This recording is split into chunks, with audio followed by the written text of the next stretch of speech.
YouTube, what's happening? Hopefully everyone is good. Welcome to the first of these sort of solo Q&A episodes. I've done one of these before, but it was like basically on the DJI. It wasn't on the setup that I wanted to have. However, we have a new camera, new mic, did a little bit of a more professional setup. And I basically just wanted to do these because whenever I get questions on Instagram, I do like a weekly question box. I get a lot of questions, like for reference for the people that are obviously looking, like these are the questions that I get. So I get a fair few, and I can only answer so many on stories until people are going to follow me because I'm just spamming 150 stories. And also, engagement gets worse with the more stories you post on Instagram, which is a little bit silly. So basically, I'm just going to go through a lot today. I'm not sure how long this video is going to be, but I'm going to do these on a weekly basis. I'm going to answer the better ones on Instagram. I say the better ones, the ones that suit Instagram, and then the ones that are a little bit more long-winded, I can go through here. I'm not going to answer all the shit ones because, let's be honest, when you have a good amount of followers, unfortunately, a lot of questions are somewhat retarded. So yeah, we'll basically just get into it. But if you guys like these videos, please let me know. In an ideal world, I really would like to get into like solo podcasts, speaking more.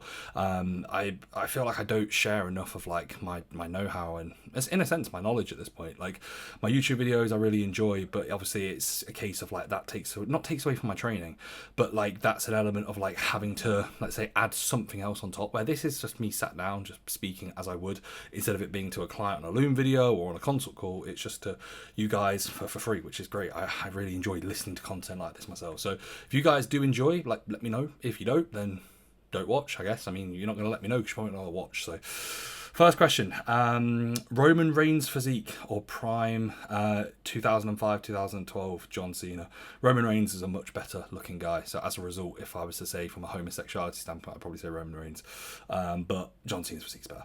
IGF-1 dosing for bringing up weak body parts. Now, IGF-1, obviously, the real IGF-1 is INCRELEX. I have been using INCRELEX. It is fantastic. It's really, really good. People don't use enough of it when it comes to like milligrams. People are quite conservative because it is expensive. In my opinion, IGF-1 through INCRELEX is really, really good. If we're talking just getting a pump, that's where like IGF-1 LR3 is really good. That being said, the half-life of it is pretty long. So in my opinion, is it going to be a case where it's more so specific body parts? Probably not. You probably can just do it and it's going to be helping systemically if you do it, let's say, on training days. But I think it depends. I think with something like IGF LR3, you probably need to be using at least 100 to 200 mcg, and most vials are going to be 1 milligram. So you're going to be going through a vial in a week, which is going to be, or I say 5 sessions technically if you're doing 200 milligrams.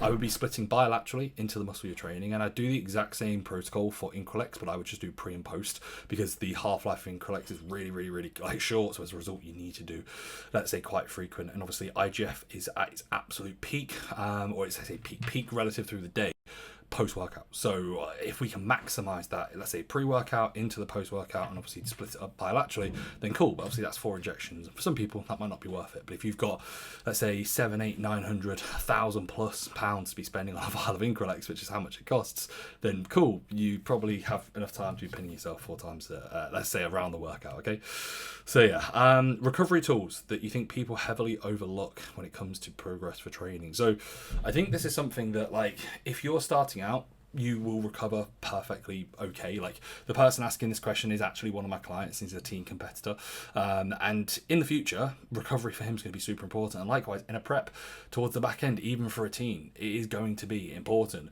But there is also a standard of, like, let's be honest, when you're 18, 19, even if you're older than that, like, look at the demands upon what you do for work. It's probably not going to be that impactful. You know, people are bodybuilding and they work manual labor jobs and they're up at 4, 5, 6 a.m. in the morning, and they're on site till 6 p.m. and then training afterwards and eating out of Tupperwares, and they then have a family to go home to and stuff like that. If they're doing that, if you're young, you probably don't need to worry too much. However, for me, I really enjoy having time in the evening where I can just switch off. Like, I'll usually try and get all work done by like 8:30, 9 o'clock.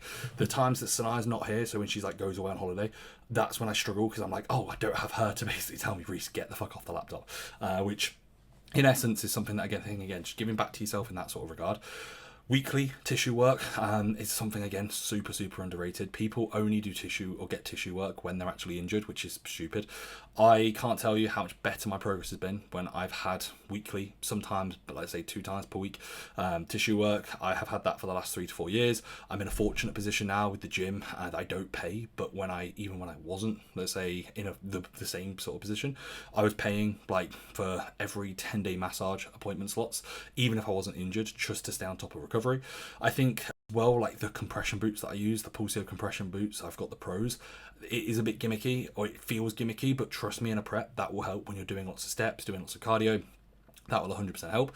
And then I think as well, like staying on top of cortisol management, sort of supplementation. So, for example, let's say in the evenings, post-workout, taking ashwagandha, taking a good amount of magnesium, taking a good amount of zinc pre-bed, stuff like this, like trying to keep ourselves as kind of healthy and as optimized as possible, not just being an assisted athlete and going, oh yeah, cool, I'm going to take some, let's say, health support sups or whatever, like I'll take some support max, I'll take some, let's say, Circuit Complete by Conte.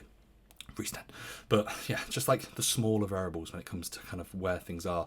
And then as well, just like time away from being stimulated as a coach. Like to the left side of this, I have my WhatsApp up, and if I was to scroll, you guys won't be able to see this, but like so far today, I probably have had, I'd say, 65 individual clients message me, which can get on top of you sometimes. Obviously, awesome to be busy, but having 65 individual people message you, and this isn't just check-ins, this is like 25 to 30 check-ins, and then 10 people that need changes on their plan, 5 people that, I don't know, something's wrong, bad's happened. So like just having time to, let's say, get away from that, like, and actually get back to yourself and, let's say, do something that's different. Like when I go for walks, the morning walks, I am on my phone. The evening walks, I put my phone and I leave my phone most of the time, and I choose my Oura Ring to track my steps.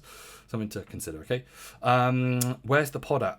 Pod's here, bro. What are you on about? What is the best SUPERDROL protocol for peak week? How does work best for you in practice? There isn't a best SUPERDROL protocol. And as funny as it sounds, the best SUPERDROL approach is having the eye to look at what you need to look at as a coach, and manipulating and tweaking based off response, based off food, and based off what you need to do in the moment to get things into a better spot. So, for example, to get things into the spot that's going to be best suited towards that athlete or yourself. So I would say start out, let's say, for example, you have 20 milligram SUPERDROL tabs. You could easily start out on 10 milligrams. I would like to do it pre-workout, so with a pre-workout meal, maybe 15-20 minutes before. SUPERDROL will help with the uptake of nutrients, so I would say start out there and then just add and sprinkle in more when it's going to be needed until you find the desired look where you're like, yeah, cool, this is working.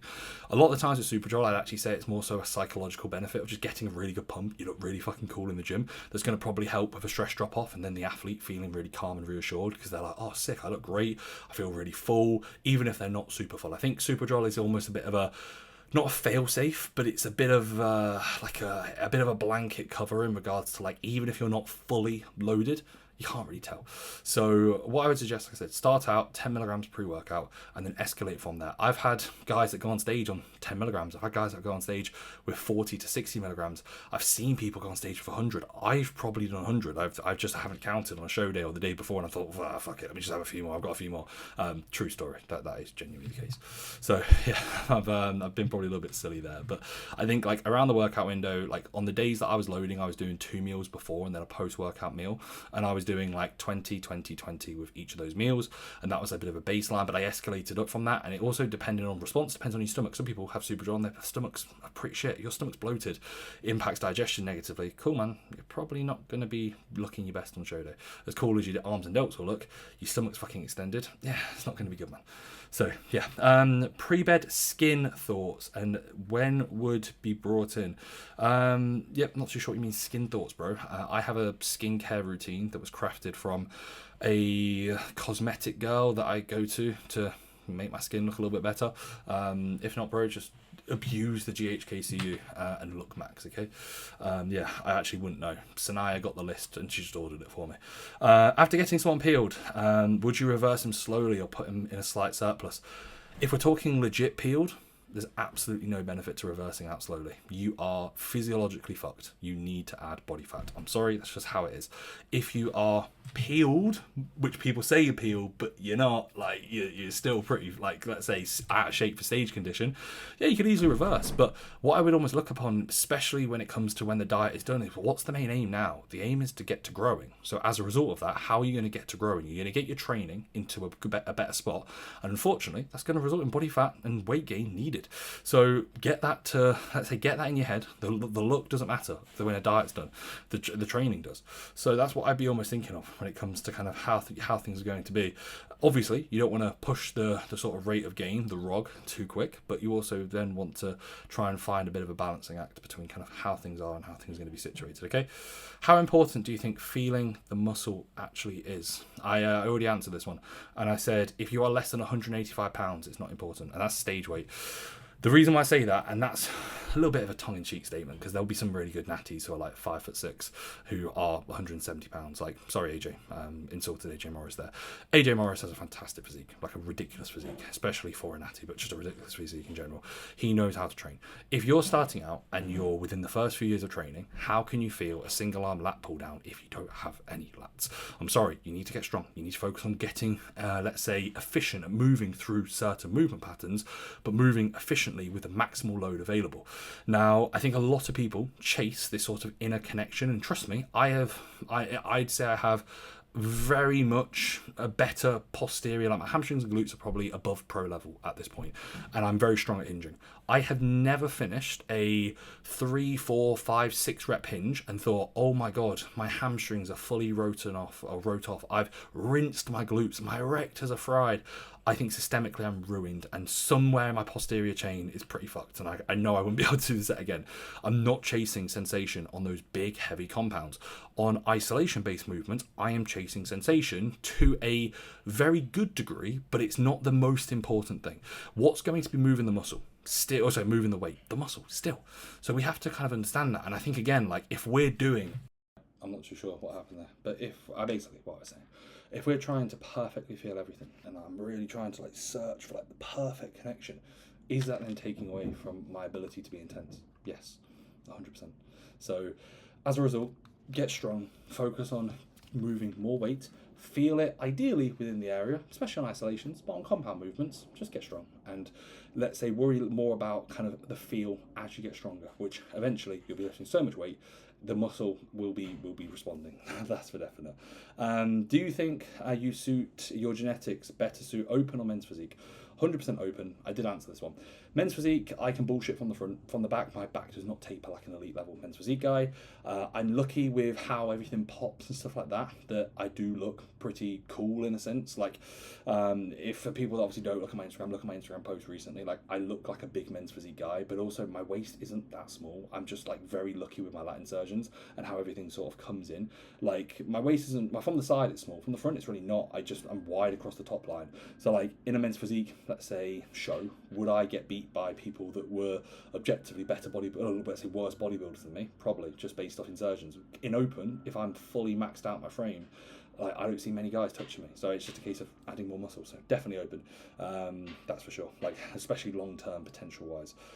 Who's going to win the World Cup? So it is the 30th of June. I'm going to say Argentina, for no other reason than I think Messi's got one more. I'm sorry, you put 10 Argentinians who absolutely idolize him. I'm sorry, Messi's bringing it home. Yeah, crazy, absolutely ridiculous how he's still going.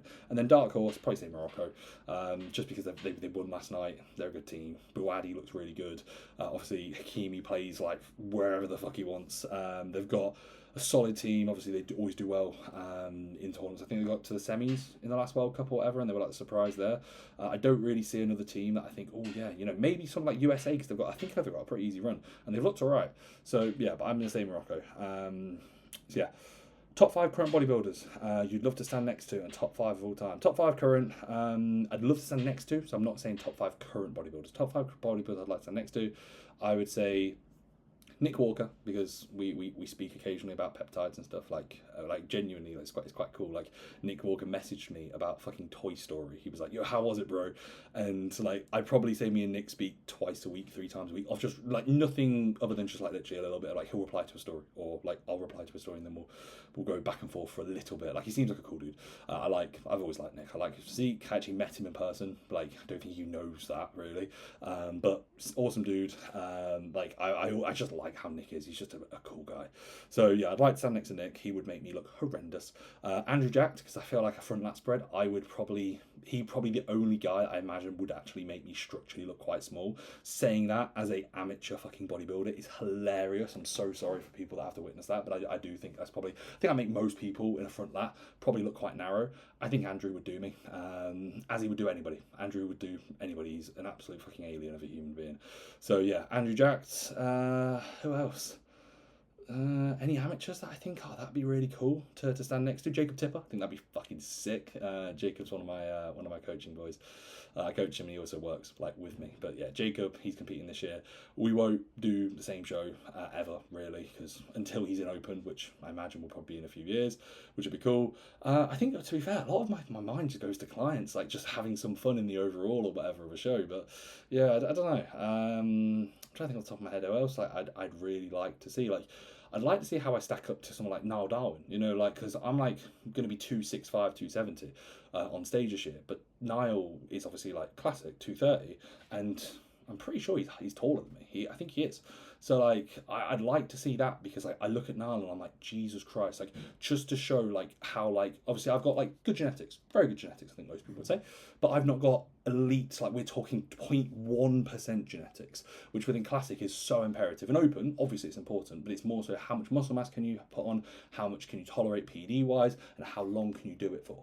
You know, like Andrew Jackson in his 40s, if I had 13 years, 14 years to get to that, and I didn't get injured and I don't run into health issues, do I think I could probably put on maybe a similar amount of muscle, probably not the same, but maybe like we're talking kind of similar. I'd like to say so, considering I'm already like going to be 265 to 270 on stage.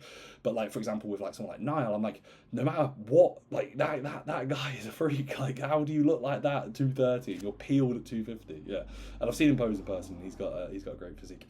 And then yeah, final one, probably Jack Eagles again, when he goes to open, because he realizes his classic potential isn't that great because of how much weight he has to put on. Yeah, like that's no insult, it's just the truth. Like I'd love to see Jack do well. Jack is a great dude, a great bodybuilder, but let's be honest, like looking at how much weight he has to add to be truly competitive and actually look not even big, but just in comparison to the other guys, he needs 20 to 25 pounds, or he needs to chop an arm off or chop a leg off. Unfortunately, I don't really see the NPC doing let's say disability classic or whatever. So yeah, Jack when he goes to open, because he's limited in classic unfortunately due to his weight cap, which again he probably won't like, and that's literally not me trying to insult him. I just think it's the truth. I think like this year was obvious, last year was like maybe, this year super obvious, next year even if he stretches himself and he has 8 pounds, he's still 10 pounds small, so, or smaller. So yeah, but I'd love that to be like snipped up, and then for him to do really well. I really want the best for Jack. But yeah, so Jack Eagles again, because I'll fucking do him in open, 100%. Yeah, anyway, and then top 5 of all time, my top 5, I like Jay. Jay's cool. Not really a massive fan of Dorian. Never really got the appeal. Kevin Lavroni looked incredible. I'd like to see, who's that guy? The guy that died, who was like legit inside out. Like, is it not Munzer? Is it Munzer? Something Munzer? German dude who was on like a gram of Winnie or something like that. I'd like to stand next to him, because like my condition, I think, is probably one of my better things. I'd like to see how I look next to someone like that when it comes to, like, I class myself to be like very good condition wise constantly. Like I never really look that watery. I'm super tight, but like, yeah, Andreas Munzer, I'd like to stand next to him. It's a shame he's dead, which is no surprise considering some of the protocols he ran. But yeah, just to see sort of the difference, because as well, was it the time, because people didn't get all the way in then? Because like his glutes, like they weren't like today's glutes in regards to like being fully stripped. They were lean, they were really lean. but he's also obviously posing and stuff like that. Anyway, anyone in the PCA Pro you think has serious potential? Yeah, loads of guys. Obviously, like within the UK, PCA is like the federation that people do before they go for an IFBB Pro card if they're wanting to go international. So I would say, like, I'd look at, like, to be fair, speaking upon Eagles, his boy Harry, mate, fucking hell, like he with, I don't know, 20 pounds. I'm not sure how far off of the weight cap he is, like for NPC, but with 20, 25, 30 pounds, he'll be awesome. Like Harry Blackburn, really, really good. I look at, let's say, open bodybuilding. Well, Daz Fulton, he won an IFBB Pro card. He was a PCA Pro. He was Universe 2-time winner, and he won a Pro card pretty easily this year within the heavyweights. I'm pretty sure, might have been like middle. I'm not even sure what class he was in actually. But yeah, like Daz on stage, absolute fucking animal. Let's say Alexander Kratos, classic dude. If he brings up his legs, obviously I know he's like over the weight cap and he looks better for PCA, but like I think he looks really, really good. So that would be another one. And then yeah, like I think again, like one of those like Dara, like D-Mac from Ireland, but even though he's not from Ireland, he's from, well, he is actually, but obviously situated in Rotherham. Like he won a PCA Pro card, then he goes and wins an IFBB Pro card the next week. Like fantastic, like bodybuilder, like really good and good physique. Obviously, he has to make a lot of step ups to be competitive within the classic division, but like especially the pro league. But like men's physique as well, loads of great guys. Like I think men's physique is probably the easiest to kind of look at as a PCA Pros and go like, yeah, that makes sense. Like I remember watching the 2022 PCA Pro Universal Finals or something, year after I competed, and there was like Gerald or Gerard, whatever his name is, Alavezo. He's now an IFBB Pro. He's gone back to PCA. He was PCA Pro. That other Asian Filipino kid who won a Pro card in Alicante earlier this year. He was a PCA Pro. You had Axel, who won his PCA Pro card against me. Cheers, bro. I've had 3 people win PCA Pro cards against me now. Josh Law, Axel, and no, that was it. Yeah, that was it when I got second. Yeah, but regardless, like Axel, he's gone to 212. So like, I think within the UK, there's a lot of PCA Pros that then obviously make the step up to IFBB. And the next one's me. Hopefully, we'll see. Where is Once You're in Your Own podcast gone? Still up, mate. Still up. Go have a look. When doing a mini cut partway through off season, how lean would you aim to get? As lean as possible, bro. As lean as possible. Ideally, you don't want it to impact training, so that's something that I would be thinking of. Not to impact training, but to get as lean as possible. The leaner you get, cool. The better that the long-term diet's going to be when it comes to kind of how things are. So like not better, but the better that your, let's say, runway for growth afterwards is going to be. So get yourself as lean as possible. Do it in the most efficient manner. So it's not a case of trying to treat it like a prep. I don't mind if I was to go super flat, I wouldn't care. It'd be getting in, getting out when it comes to obviously duration. But the most important thing is, like I said, creating the runway for growth. Some people, they get 6 weeks out of conditioning really easy. I could stay as I am now year round and I would be absolutely sound. I have fully stripped quads. Everything's close to being in. Like, let's say my arms fucking don't get fat. Like my upper chest, like the only thing that's not in right now is my glutes and my hamstrings and like my lower back. My midsection's fully in and all that sort of stuff. Like how I am now, I can get to without any detriment to my training, and it's easy. For some people, they get a few lines in their quads and they're like, oh, I feel like shit, bro, training shit. And as a result, they probably can't take it as far when it comes to obviously how lean to get. So get as lean as possible until training starts to take it and go from there. Trashiba versus Lantus personal experience. Been seeing lots of people in the States prefer Trashiba. So I've not used Trashiba. I have some sat there. So for the people that don't know, Lantus, it was supposed to be 24 hours when it comes to how long it basically stays in our system.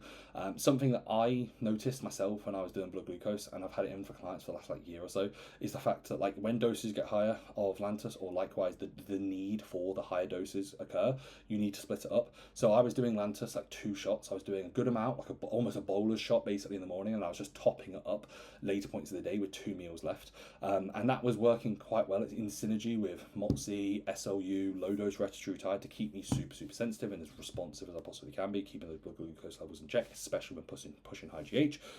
Now, Trashiba, in theory, and but in practice as well, is actually 24 hours. So you don't need to take as much by the looks of things. I literally have like 1,000 IUs just sat there, but I'm going to put it in within my rebound with some INCRELEX and high doses of GH. The main reason why, when it comes to obviously like use, is I'm not going to put it in a prep when I've not really got any data for it.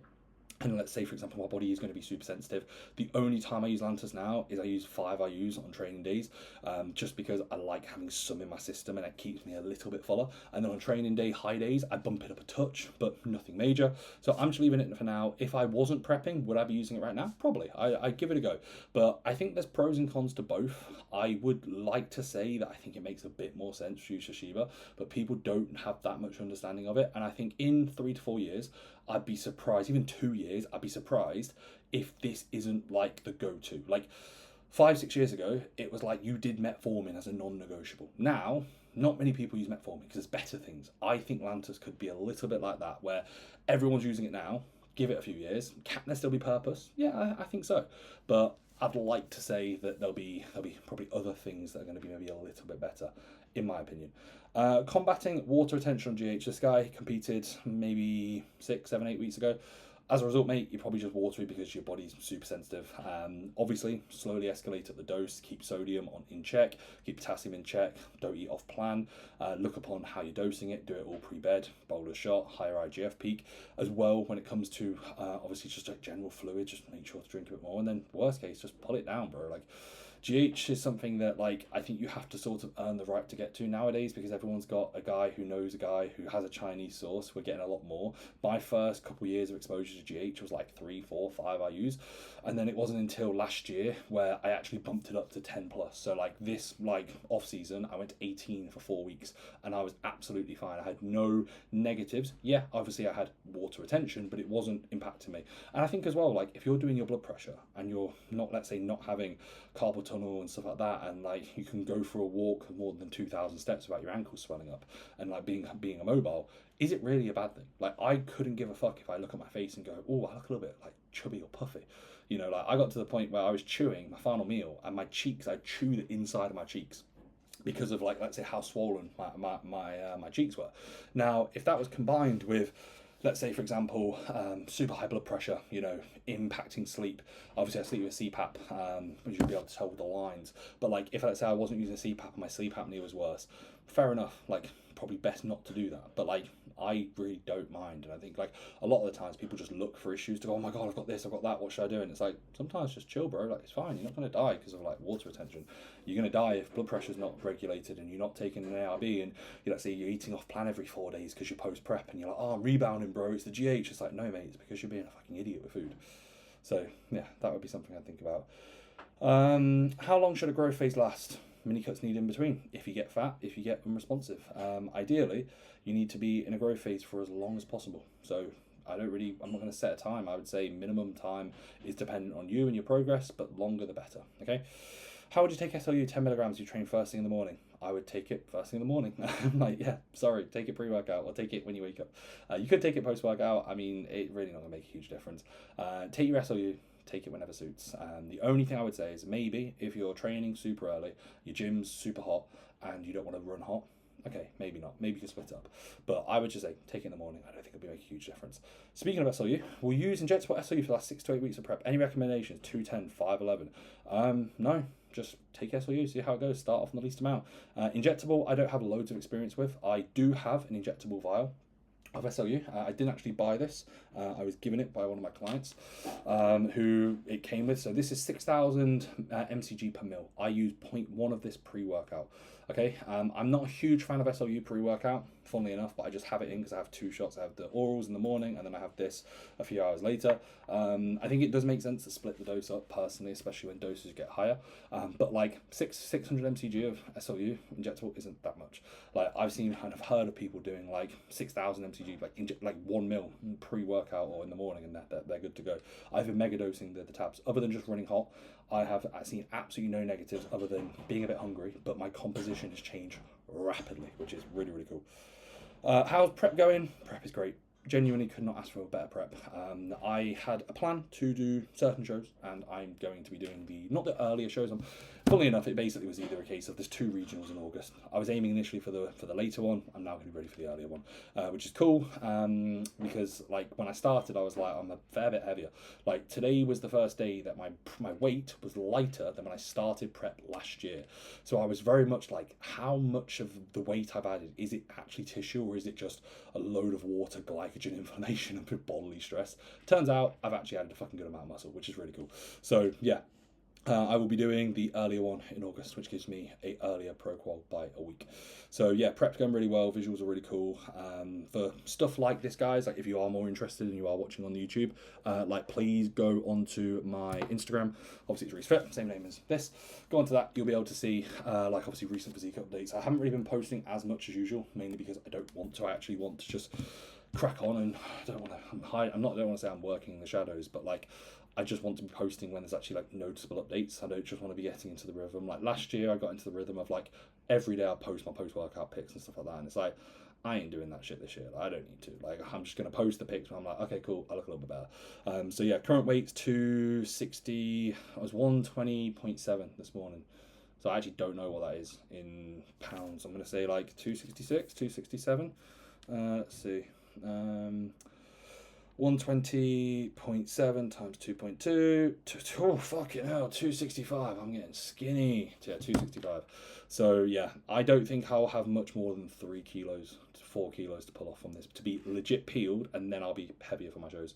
For reference, last year, my prep low was like 107, 108. And then I was like on stage at like 112 to 113. So like I can like, once I'm all the way in, I can like push fullness pretty aggressively. So like I reckon I'll get down to 117, 118, and then it'll be like, and this is me today when I'm like flat, prep low, like gonna have a few days digging, high days, fill up a touch, get to like 122, 123, be full, then come back down. So even though I'm 265, I'm probably more of us for like 270, 268, 270. So yeah, we'll see. But either way, prep's going really, really well. Like genuinely can't ask for much more. It's been a fucking awesome progress so far.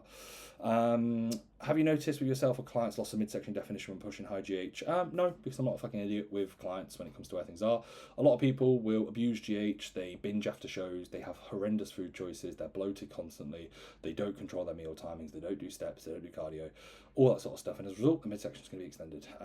I think especially when you are getting bigger, everything is going to grow. I'm sorry, just part of it. You add 15 pounds, 20 pounds, there's probably going to be some midsection thickening regardless. That's just how it is. I do not have the same sort of like front to back thickness through my midsection that I used to have when I was fucking 200 pounds in comparison to 250, 260. But at the same time, like I'd argue my shape has got better because I keep my food volume super low. I am somebody who's not fucking stupid with food ever. I always prioritize digestion. If I'm sat here now, I'm not sat ever like with my fucking stomach pushed out. You can't actually see that with the camera. I'm never sat there with my stomach out. Like I could be leaning back and my stomach is always tight and like in, let's say in. So yeah, I think those sort of things play a bigger role, but also as well genetics do play a role. You know, some people naturally like they're not going to be as tight through the stomach, but I think it's a lot of it is just sort of like previous existing habits that are probably quite bad, if I'm being honest. So yeah, what's your current split? My current split is push-pull legs for a rest day either side of legs. In the off-season / starting points of prep, I move the leg session almost like a day early every time. So I was doing legs like pretty much every second session, every other rotation, just because I wanted to bring my legs up, especially after being in hospital because of a leg injury or leg issue. It wasn't an injury, but leg issue. And then as well, I had my knee injury 2 years ago. So like I've basically been like handicapped legitimately. So my leg training, as much as my legs are actually probably one of my better body parts, so my hamstrings and glutes are probably my best body part, and my quads I'd say are like top 5, top 4. But like, I want them to be like legit. So yeah. How would you set up a post-show rebound? So it depends on the individual.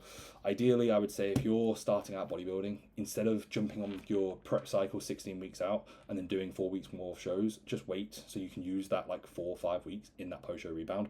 I think it makes complete sense. Annoyingly, we live in a world nowadays where the bodybuilders who have put on the most muscle in rebounds are saying you do not need to rebound. Rebounds don't exist. All that sort of stuff. You need to get healthy, and I fully subscribe to the fact you want to get healthy, but I also understand and know that you have to push the rebound at times if you're wanting to truly maximize progress. So, especially long term. So as a result, don't start your prep cycle till a little bit later. Okay, give yourself time. After your let's say prep is done, you need to make sure you're not fucked. If you're fucked physiologically and psychologically and you need time off, it's probably best to health phase. I would not have been able to rebound in 2023 because my body was fucking trashed. I would have been able to rebound in 2021. I didn't because I was like, oh, you've got a health phase. And last year was the first year I ever rebounded because I knew going into it, I'm going to run a rebound. The rebound was supposed to be 6 weeks. My body tapped out 3.5 weeks where I got ill. I had a few niggles and I was like, fuck, I've gained a good amount of weight here. I feel like shit. Like, I don't feel good. I need to kind of pull down a bit of bodily stress. What I would initially do is assess your PDs and take out all the main negatives that are going to be causing detriments towards general well-being, sleep, general health. So like things like tren, pull it out. Orals, pull out. Just go to the basic compounds that you've been getting on well with, so your testosterones, your DHTs, your EQs, and this is a time where I'd say leverage more testosterone, have your E2 sit a little bit higher, utilize the highest doses of growth hormone you can within reason, obviously relative to not, let's say, running your blood glucose into the fucking sky and super, super high, and likewise, insulin, use that around the workout windows. Things like IGF-LR3 or INCRELEX, use that. Utilize that mixed in with clean food, carbohydrates being super, super, super high around the workout windows and then really low on non-training days. Like, try to think of your body as like a super sensitive machine here. So like, I know Phil Viz is somebody who's like an old school coach, and he has some of his guys post show do like no carbs on rest days but then an off-plan meal in the evening, and like, I think it can be a bit silly, but I actually think that makes a good amount of sense at times. Or at least on your rest days, keeping your food as low as possible. Yes, you'll be hungry, but keep your cardio in, keep your steps in, and then training days, like, legitimately just have like pure carbs. Like, I remember my off-season day one, which actually, funnily enough, kind of was already in prep last year because I kind of ran the rebound into my final show, was 1,000 carb as a baseline. So it's 1,000 carb, it was 40 fat, and it was 350 protein. When I finished prep officially, I pushed up the protein to 400 and I kept the carbs at 1,000. And on non-training days, I was running only 2 carb meals, one midway through the day and then one at the end of the day. And the end of the day meal was like a big 250 gram of carb meal. I had good quality fats in each meal, and then I had a lot of protein on non-training days. I had like 440 grams. So it was a lot of protein, a lot of good quality, I'd say micronutritional sort of dense foods, and like I said, pull down PDs to the least amount of stress possible when it comes to kind of where things were. Okay, so yeah, but like still obviously keeping things in. Training wise, train a bit less. I think that's one thing. People will ramp up training. You want to be resting, you want to be recovering, you want to be getting sleep into a better spot. So yeah, bring down training frequency, bring down volume, do some pump sets if need be, and just make sure your workload is as high quality as you possibly can, and you'll rebound really well. But a lot of it is down to adherence. People see rebound, they're like, yeah, sick, time to add 30 pounds and eat loads of shit, and it's like, yeah, cool, you'll look good for a week, if that, and then you're going to start to look fucking shit. That ain't going to be good. Yeah, how many working sets per body part? Doesn't matter. I hate questions like this. Sorry, it's all down to individuals. My volume is going to be different to you guys' and vice versa. Injectable SLU or oral SLU, I've done both. I have more experience with oral. Oral works well. Would I pin SLU on its own? Probably. Well, to be fair, I probably would if I only had access to that. But like, would I pin it on its own if I like wasn't doing other peptides? Probably not. Like, if I had access to tabs, just do that. It saves one less injection. Rebound or health phase post prep, as mentioned, completely dependent on how your body is situated and where you're at in the moment. Ideally, if you need to grow for this person, I would say like you probably. Yeah, this guy needs to just get peeled. You just need to get lean, bro. Like, stop worrying about post-show. Get peeled, because this guy's competed a few times, and like, I don't think he's ever been all the way in. So get peeled, and then you'll know, and that's gonna make a better off season, regardless of health phase or whatnot. Just getting peeled for your shows, okay? And that's like, no disrespect, bro. Like, I know you probably don't even know if like he probably isn't watching this, but yeah. Any advice outside of the ordinary for someone 4 days out from the first show? This guy has asked me questions every single time I've done one of these. But like, any advice, this, that, bro. 4 days out, I'm not even gonna answer this. By the time this video is out, you'll be 3 days out. Best of luck, bro. Enjoy it. It's your first show. Chemical transition from bulk to cut to bulk. That's just a fancy way of saying fucking gear changes. Realistically, bro, like, if it's a prep, like I said, it might be a health phase, might be a rebound. If it's a general fat loss phase, I'd be utilizing the cut as a time to get lean, get healthy, get sensitive, get yourself ready to grow. I don't really change. I don't really think we live in a world nowadays like where we have to have cutting compounds or, let's say, bulking compounds. I think there's certain things that you're not gonna fucking use, like, let's say, a couple hundred megs of trenacetate in an off season, most likely, unless it's peak off season, and it would probably be just towards the back end, and it'd probably be low dose. Probably not gonna use that. You're probably not gonna use fucking Winnie, let's say, in a gaining phase. But if you're not stepping on stage, I don't think your compound choices really should change. Like, I think you should have test, leverage that as high as you want. EQ if you need, or likewise, let's say Masteron, Primo, stuff like that, and then get your E2 in check based off those DHDs or EQ, etc., and then go from there. Utilize your like, let's say, growth hormone pathway, insulin pathway, keep peptides in. You know, we don't need to go, oh my god, my diet's done, let me throw the androl in because I'm out in an off season. Like, silly. How the fuck did you triple in size? Monster. Oh, thank you, mate. Tripled because I fucking I've done everything perfectly. I have been incredibly dialed in, and I dislike the fact that everyone says stuff like that because it's so obvious when you're not. But I am on point with everything. I live such a cool life in regards to controlling every variable. I have my gym that's 5 minutes away. I have weekly massages. I can run whatever I want. I can get bloods done whenever.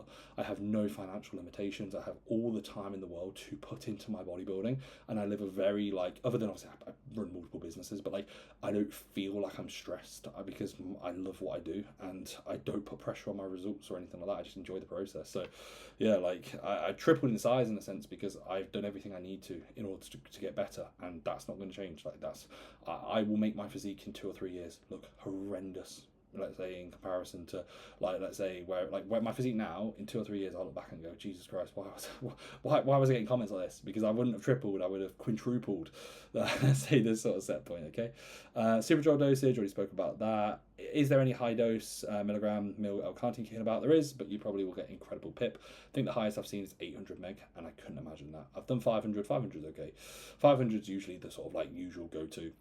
And like essentially, if you need to do a bit more, just do a bit more. Like pain, it's relatively pain-free as long as it's intramuscular, and even some you could do sub-Q. But yeah, like 500 meg L-carnitine, like I personally don't think you need to be doing much more than 500 meg twice per day. Like any more than a gram, I'd be like, really, bro? Like you really have to pin like 3-4 mil of L-carn? Like I don't know about that one, chief. Do you cook carbs if you pin GH pre-bed? No, stupid. It takes ages to get into your system anyway, the GH, and to peak. So just have your carb meal and then do the GH sometime pre-bed, 10, 20, 30 minutes. Only thing I wouldn't do is like eat through the night and stuff. Like just give yourself, when you pin your GH, that's one of the last things you do. You've already ate your final meal and then you're good to go. But like you could literally eat your final meal and then pin your GH. You'll be cool. IGF LR3 experience, had it in the off season. We spoke about obviously dosaging. I really like it. I think from a pump standpoint, it's pretty fucking wacky. On certain body parts that you might not connect best with, doing that intramuscular pre-workout, oh yeah, very, very good. No major negatives other than like I'd like to actually see how much sort of direct progress it makes. Like if I compare it to INCRELEX, like it's very, very mediocre. But if we're talking strictly like pump fullness and like general sort of feel, fantastic. How many minutes before cardio / training take SLU? Exactly 3 minutes and 34 seconds, bro. If it's any more or less than you fucked it, you're gonna die. Doesn't really matter, just take it before, bro. Yeah, it's gonna have effects. Right, what are you thinking? When are you thinking of going for an IFBB? Also got your heavy duty top, it's fire. So we've got the heavy duty Make Training Great Again reecefit edition t-shirt. Reece 10 if you guys want a discount. It's really cool, like really, really cool. Like genuinely, like the teaser class. So yeah, and then when am I thinking? It will be mid to back end of August. That'll be the first pro qual. Hopefully it's just one. I don't know if it will be. We'll see. Like if I get it, sick. If I don't, then cool. I'll keep going. I'd like to say I'll end this year with an IFBB Pro card. I think I'm at the level. But if I'm not, and there's better guys, then so be it. We keep going, and I'll get it next year. Like I will get one, and I'm not going to drop down to my hands and knees and go, oh my god, this is a lifetime goal ticked off. It's just the ticket to be able to compete with bigger and better dudes. And if I need to be bigger and better, then so be it. What do you think about dead stopping leg extensions? Do what you want, bro. Feels good, fine. This is like one of those, it's just like down to yourself, bro. Like, what's going to be best for you? Who wins in a fight? A full-size gorilla or a full-size polar bear? Gorilla or polar bear? That's fucking good, though, isn't it? Gorillas will... I'm trying to think, like, jungles and stuff. The average animal, they're hardcore. Like, a polar bear, what's it going to do? Like, just eat fish. You know what I mean? Like, you know, it's like PSG in football. Like, yeah, they win the Champions League, but like they don't really have any tests or you know, like Ousmane Dembele winning Ballon d'Ors, but he doesn't even barely start. Like, he doesn't even do anything. But can they turn it on? Like, could a polar bear turn it on? You know, it depends. Yeah. I'm gonna say a gorilla, but I think a polar bear could just like fucking bounce it and maul it to death. Like, just like bounce it. But then, yeah, I think polar bears are like structurally better. No, gorillas are so squat and dense. Like, I don't know, man. Moving on, what do you guys think? L-carb plus creatine equals useless. Low dose SLU are overhyped by UK. So creatine is not useless. It's just not going to have ridiculous returns, but it's definitely going to help, especially high doses of like the nootropical benefits and stuff like that. L-carb, I mean, I like it. Like, I think L-carb has fantastic benefits. Like, if you read upon it, it seems like it's the best thing ever. In practice, I don't think it makes a huge difference, but I do genuinely prefer, like, if I was to, let's say, not do it pre-workout, I'm going to have a worse workout when it comes to general feel and that localized inflammation effect not being there. Is that going to correlate to muscle tissue? Maybe not directly, acutely, but can it long term? I'd like to say so. And then low dose SLU overhyped. I'd say so, but also I do think low dose, a little does go a long way. So as a result, taking SLU, like taking a little bit, yeah, cool. I wouldn't be saying you're going to be getting fucking massive results and returns on your investment off 500 mcg to 1000 mcg in a prep, but like when it comes to the benefits of it, it's still going to have benefits. I think you have to take higher doses if you're wanting to see like the fantastic results, but I wouldn't be doing that all year round. Okay. Do you like the fact that you kind of look like a men's physique as an open competitor? Doesn't really matter. Is what it is. I don't really like. It's not like I dislike it or I like it. I'm just like, look how I look. It is what it is. You got to work with what you've got, I guess. Is it possible to overdose on Conte Hydroflow Berry? Asking for a friend.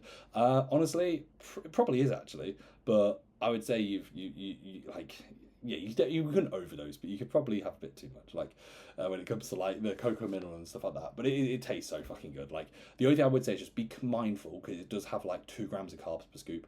So like as much as it's only 2 grams of carbs, you're doing 8 scoops a day, which is 16 grams of carbs. That's like almost having like an intra workout, highly branched cyclodextrin, stuff like that. And it is going to be spiking blood sugar levels. So trying to maybe not have it fasted if you're utilizing fasted sort of, let's say, lipo stacks like your Himbiome with L-carb and shit like that. So something to consider. Biggest advice for first timers, just enjoy it. Your first time on stage, no matter the result, you need to get better. Like you want to actually enjoy the prep. You shouldn't put too much pressure on yourself. First time shows are cool, like just enjoy the process because I put so much pressure on myself when I was doing first timer shows, and in hindsight I really shouldn't have. Like I should have just enjoyed it more. Like I remember winning and being like, if I don't win next week, if I don't win next week, I'm a fucking failure, I'm a pussy and stuff like that. I didn't even win, and then I was like, oh my god, I'm washed when I got second place and stuff like that. And it's one of those sort of things where of course you want to do well, like of course you want to give a fuck. It's going to be hard, but a first prep is a truly magical experience of just enjoying the kind of highs and lows and the ups and downs of a first time prep.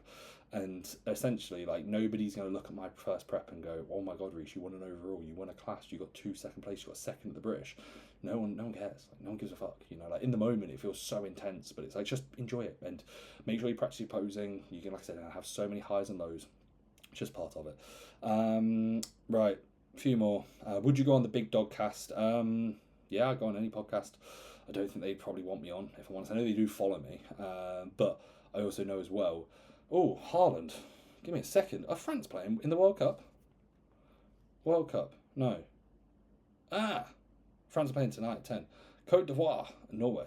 Haaland just scored. That's quite cool. Norway going through. Yeah, like, I know, I don't know where I got to. Sorry, I shouldn't be doing this on a YouTube video, just checking the World Cup scores. Yeah, I know last year I was a bit of a talking point on there, which is a bit of a shame, and I hadn't actually spoken about it. Basically, there was a lot of shit that they said. Or I say shit that the Nath and Jimmy said, and personally, like, being completely honest, people are allowed to have their opinions. I could not care. That's not trying to come across ignorant, but like, I don't really mind if people have an opinion of me that I don't think lines up, because at the end of the day, I can't change someone's opinion. I also don't know Jimmy that well, but it was basically off the PCA finals where apparently I shoved someone off on stage, which I didn't. Like, I literally watched the entire footage back to go, like, did I really? Like, I feel I didn't do that. Jimmy was like, he pushed someone, he did this, he did that, which was just complete and utter bollocks. I was like, that's strange. I didn't do that. And then they were just a bit negative regarding like how I was on stage. Like they reiterated like 10 times. And I say they, Jimmy and Nath. The doctor didn't say anything. I get on really well with the doctor, and I think he's a sound bloke. And my opinions, honestly, of the other two have not changed, but like I kind of opened my eyes a little bit because I feel like it was a little bit just negative and just quite anti like what bodybuilding should be about. And I also think as well, like a few interactions the week before PCA finals, like I went to one of the shows after I won the overall the day before, and I went to one of Nate's guys and was like, oh mate, sick, like how'd you do? Like, you got any photos? And I literally said, oh, mate, if you're doing the British next week, we'll be against each other. That'd be class. Like, I'm looking forward to it. I'm like, it'd be really good to step on stage next year. And it was like, it wasn't met with a, yeah, man, sick. It was met with like a bit of a fuck off sort of mindset and attitude, which I found so bizarre. And I was like, like what? Like, for example, like Nath came over. I think he met my mum. He came on my podcast. I respect Nath massively, and I just thought it was just a bit slimy in regards to like how they were. Like, so, and this is me being completely honest. Like, still, like, Sanaa was really upset by it. Like, my mum was really upset by it. I just take it and just think, it is what it is. Like, people can dislike you. Like, they maybe just didn't like how I was on stage, which is completely understandable. Like, I say completely. I don't think it's completely understandable. I don't think I did anything wrong. I just posed. And I just like did it. But like, to reiterate like 9, 10, 11 times, you're not that good. You shouldn't be acting like this. And it's like, how am I acting? I've competed. Like, I have the YouTube video on this channel. Go on to PCA Finals. I don't really know what I was doing that was that bad. And I just put a few stories up because I was like, it's a bit embarrassing to be like, of the guard of the guys who have been there and kind of on the way out, and this isn't, it's just the truth. Obviously, they're all of them were obviously in their late 30s. Like, obviously, Nave's having a family, stuff like that. And I just feel like you should be supporting the guys who are getting into it. Like, that was my first open bodybuilding season. I don't really know anybody, like, off the top of my head, who's gone from like men's physique to classic, pretty shitly, to open, and have won shows, had clients on stage that weekend, doing it in my mid-20s, and just having fun with it, and not like being super fucking, oh my god, this is everything to me. I was just having a bit of fun. Didn't think I'd be able to get on stage. And like, if I saw that, I'd go, hell yeah, that's fucking cool. Like, I like that. But I just don't think it comes from the right sort of place at times, and I thought it was just a bit negative. So would I go on it? I would, but I don't think I'll get invited based off that, if I'm being completely honest. And I'd like to say that again, like they might have moved on. I would have loved to have spoke to Nath about this in person. Like I said, Jimmy, I don't know. Like I don't really care about that. Like, in the sense of, I don't know him, he doesn't know me. But like Nath, I really looked up to, and I was a little bit disappointed and upset by it in regards to like, oh, that's a shame, because I don't really feel like it was actually too fair or warranted. And then the doctor, me and him sound like he was quite like, not apologetic, but we spoke in person a few months after, and it was quite obvious that he was a bit like on the side of, oh shit, like I didn't really like, he kind of just like echoed his side of things, and he was like, I don't really share similar thoughts. So yeah, but Doctor Sound, I enjoy the podcast. It's a shame, like I literally was listening to the podcast where they were fucking calling me out, saying I was shit and saying I was a dickhead basically, while I was doing the PCA Italy fucking tan. I was there, like they're like going, oh, in Italy, and I was just like, yes, tan me, while having the podcast on in my ears, and then just hear my fucking name comes up, and I'm like, sound, cheers guys. So yeah, that's that. So yeah, I haven't spoken about that actually. So, oh my god, drama. I can title it reecefit fucking wants to fight Nath and Jimmy. They would beat the fuck out of me, but I'll beat them both on stage, especially by the time I'm their age. Fuck you guys. No, that's just a joke. I like them. Okay. Yeah. Right. Any more? Do you favour moderate protein, high carb, low fat? Well, I don't know. I just eat what I eat, bro. Favourite Pokemon? Gengar. Got a Gengar toy up there, guys. I've got a Snorlax, I've got a Squirtle, I've got a Blastoise, I've got a Charizard, I've got a Rex from Toy Story. He's not a Pokemon, but Rex is a cool motherfucker. What's the industry's opinion on JP and Corin? Used to work for them. They're horrible people. Sorry, bro. You might have had a bad experience. I don't know them personally. My limited interactions with Jordan seem alright, but he knows me. I know him. I've heard good and bad things about a lot of people. I don't really know. Like, I don't really understand the opinion on the industry. I don't know. Like, they've got one of the top brands in the UK. They probably, like, as a result, people probably like their stuff. Does it mean they have to like the person? Yeah, no, I don't know. I think a lot of people respect JP massively, but that doesn't always mean that it's going to be needed to, let's say you have to be, oh my god, this is the nicest person ever, you know? Like, I imagine, let's say within football, not everyone loved Sir Alex Ferguson, you know, like Roy Keane doesn't love Sir Alex Ferguson, but he'd still probably call him one of the best managers of all time, you know, and maybe he actually doesn't, but regardless, you know? So yeah. Favourite off-season compounds? Just the basics, bro. Test GH, test GH Slim, genuinely, and then something to control estrogen so I can get milligrams higher. EQ, Masteron, Primo, whatever. Yeah, That's literally it. I'm trying to think of anything else, but I'd say honestly that's like all you need. I think you could get hella jacked if you can keep your E2 in check with just test, GH and slim. That's literally it. Right, a few more. Well, did you ever consider an M3 comp? So obviously I have an M4 comp G82. I like the M3s. M3's cool. G80 and the F series M3's a class, like really good. In hindsight, with how like business is going, how things are, like I still want to get my Porsche. Like that's a goal of mine, and I would have had one last year if I could have got insured on it. That being said, having two-door coupe sort of cars is a bit silly, but I probably will end up doing that just for shits and gigs. The in hindsight, if I knew how business is going and how things are, having the back doors of the M3 I think makes sense, because I can have it as a bit of a family car and then be like able to take people around where like no one's jumping in a Turbo S and sitting in the back seats. Like it's not possible. Like there's back seats, but there's not. You can't sit in there. Where the M4, like there's enough space in the back kinda, but it's not that comfy. But like the M3, if someone can just open the back doors, sick. But then also the stuff I've had done to the M4. So like the Adro rear wing, the carbon kit, like a carbon front splitter, side skirts, all that sort of stuff. Like, would that look good on an M3, especially with the rear wing? No, like a saloon with a fucking spoiler looks silly in my opinion. So like, I wanted something that was a bit more sleek, a bit more aggressive, and like I also think as well, if I was to get an M3, I probably wouldn't have got an all black one. Like I wanted like an all black carbon, full spec stuff like that. That's what I got with the M4. I'd probably get like the British racing green or whatever the green colour is for the M3, or like a silver, I'd say. So yeah, I don't really like silver cars either. So yeah, the M4 is the M4. Right, is that it? There are a few more guys, but I'm just gonna leave it there. I think we've been rolling for about 55 mins, so I'm just gonna leave it there at this point. So hopefully everyone has enjoyed. If there are desire and need for me to do more of these, please let me know. However, I shall leave this here. I've really enjoyed this. If you've obviously watched, story tags on Instagram would be fucking fantastic. Obviously, all that sort of stuff, it just spreads awareness and shows people, obviously, like I'm doing this content, so that would be much appreciated. Away from that, there's not going to be much of an outro. Like, comment, subscribe. More of these on the way. I'll speak to you guys soon. Bye-bye.